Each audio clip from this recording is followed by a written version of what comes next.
Ваяваць справа далёка не жаночая, але гісторыя памятае багата выпадкаў, калі жанчына мусіла павесіць патэльню на цвік і ўзяць у рукі куды больш сур'ёзны кавалак металу. А калі тая жанчына яшчэ і літвінка з ваяўнічым духам, ой, трымайцеся, ворагі! Пра адну такую літвінку і пагаворым. Сустракайма Эмілію Плятар. Эмілія Плятар нарадзілася 13 лістапада 1806 года ў Вільні ў сям'і графа Францішка Ксаверыя Плятара і яго першай жонкі графіні Ганны Моль. Шляхецкі род графаў Плятараў меў герб з нечаканай назвай Плятар і быў досыць багаты. Род Плятараў паходзіць з нямецкага дваранства Вестфаліі, некаторыя прадстаўнікі якога ў 15 стагоддзі пераехалі ў Лівонію, а затым у Вялікае княства Літоўскае. Такім чынам, у спадарыні Плятар можна наскубаць нямецкіх каранёў, а ўвогуле з вызначэннем яе этнічнай прыналежнасці ўзнікаюць пэўныя складанасці. Яе называюць і літвінкай, і полькай. Каб ніхто не крыўдзіўся, назавем яе беларускай, ды ўсё. Не-не-не, канешне ж такога дазволіць сабе не можам. Літвінская полька ці польская літвінка Эмілія Плятар ранняе дзяцінства і першыя гады вучобы правяла ў бацькоўскім доме ў Вільні. Аднак яе бацьку, славуты бест, перыядычна калупаў у рабро, і калі Эміліі было 9 гадоў, яе маці, якая ў той час была адукаванай жанчынай, канчаткова псіханула і пайшла ад мужа да блізкіх сваякоў, забраўшы з сабою дачку. Пачынаючы з 10 гадоў, Эмілія вучылася разам з хлопцамі. Яе найбліжэйшымі таварышамі былі яе стрыечныя браты. Больш за ўсё Эмілія цікавілася матэматыкай і гісторыяй, атрымала добрую сіваковую хатнюю адукацыю, выдатна ведала нямецкую і французскую мовы. Калі б у 19 стагоддзі прадаваліся часопісы з плакатамі зорак, пакой Эміліі быў бы абклеены не сёстрамі Олсэн і Брытнімі Спірс. Там знайшліся б Тадэвуш Касцюшка і Юзеф Панятоўскі, польская барацьбітка Ганна Дарота-Хшановская і Жанна Дарк і, канешне ж, славутая Бабуліна.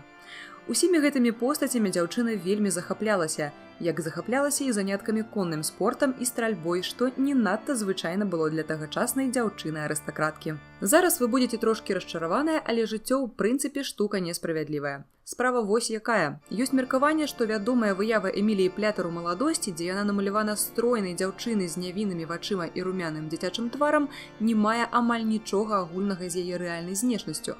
Гэта вельмі распаўсюджаная літаграфія была спробай ідэалізацыі Эміліі пасля яе смерці.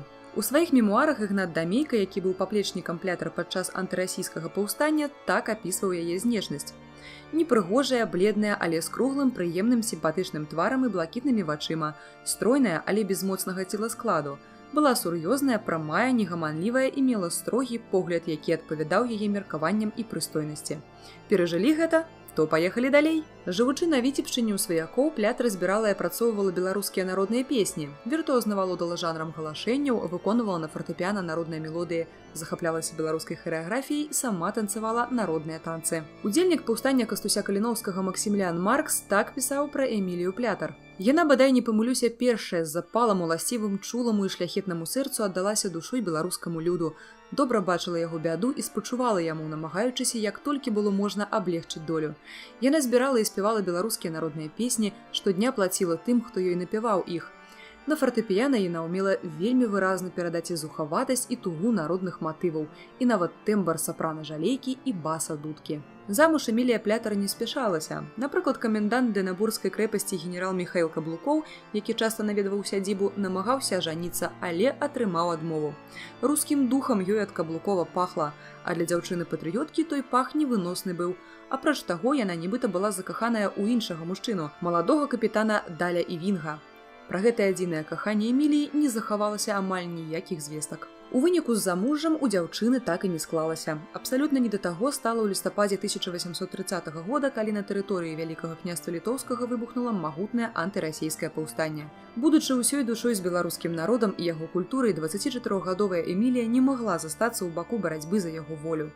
У сакавіку 1831 яна пастрыгла свае валасы, падрыхтавала для сябе форму, а таксама з дапамогай сваёй паплечніцы і ад'ютанткі Марыі Прашынскай узброіла групу добраахвотнікаў. Яе атрад складаўся прыкладна з 280 пехацінцаў, 60 конных воінаў і некалькіх соцень сялян узброеных косамі.